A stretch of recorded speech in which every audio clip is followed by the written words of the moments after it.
Presiden sendiri sudah batuk, katanya udah hampir 4 minggu.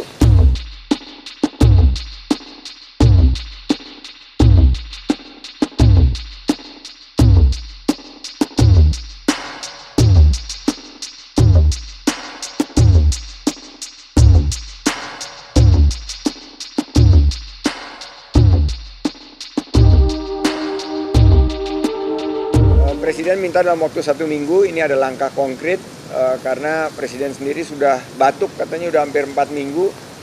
Beliau belum pernah merasakan seperti ini dan kemungkinan dokter menyampaikan ada kontribusi daripada udara yang tidak sehat dan kualitasnya buruk.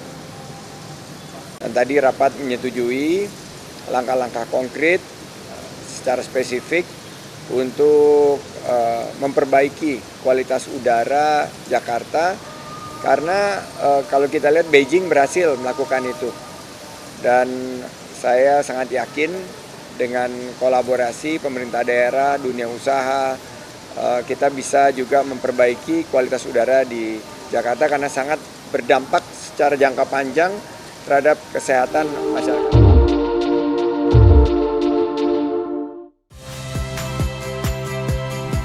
Saya Liviana Cerlisa. Saksikan program-program Kompas TV di siaran digital, pay TV, dan media streaming lainnya. Kompas TV, independen, terpercaya.